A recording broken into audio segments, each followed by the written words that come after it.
What we have here is the BMW X1, and if you can't tell from my voice, I'm very excited about this vehicle. Even though it's been a little bit of a polarizing vehicle in the industry, in my opinion, this is the perfectly sized luxury compact crossover, and I think it's a sign of things to come. BMW has really kept a family resemblance, especially from the rear end. In fact, the first couple times you drive behind one of these, you may think it's an X3, but it's really an X1, which means smaller wheelbase, smaller size, but you know what? It's probably just enough for most people. One of the departures for BMW with the X1 is that they're now offering a rear-wheel drive model. That's right, the base model, starting at just over $31,000, is rear-wheel drive only. The other two models, of course, they're BMW xDrive all-wheel drive. We have three trim levels. There's a base model known as the S-Drive 28i, that's the rear-wheel drive. Then you have the one above that, which is the xDrive 28i, and then the top of the line is the xDrive 35i. The main difference between the models is, of course, the engine. The base engine is a 2-liter BMW twin power turbo inline 4-cylinder, 16-valve, producing 240 horsepower and 260 pound-feet of torque. The upgraded engine will be a 3-liter twin turbo producing 300 horsepower and 300 pound-feet of torque. All X1 models are mated to an 8-speed automatic transmission.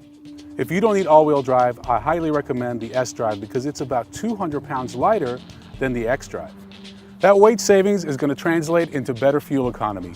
34 miles to the gallon on the highway, 24 in the city for the S-Drive, 33 and 22 for the xDrive 28i. And if you want to get the bigger engine, well, you're only going to get about 27 on the highway and 17 in the city. If you're looking for a lot of second row seating space, forget it. The X1 is pretty tight. This is really a personal luxury crossover. It's designed for empty nesters or maybe a young couple with 1, maybe 2 children. If the X1's interior looks familiar to you, well, it should. This looks very much like a 3 Series or an X3. It really has that family resemblance that BMW is so well known for. And why not? Everything works. Even the new iDrive system is much better than the outgoing and one of the best in the industry today. One of the most surprising things about the X1 is just how quick it is. 0 to 60 in 6.3 seconds for the 4-cylinder and 5.3 seconds for the 6-cylinder. That's great power.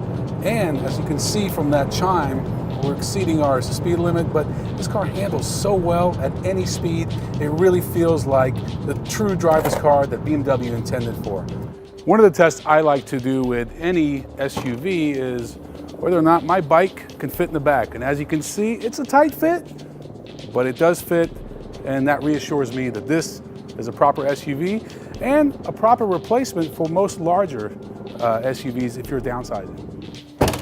The X1 starts at $31,500 for the rear-wheel drive model, $33,500 for the all-wheel drive 4-cylinder, and $39,500 for the 6-cylinder. Our test vehicle today is at $46,000. That's a lot of money.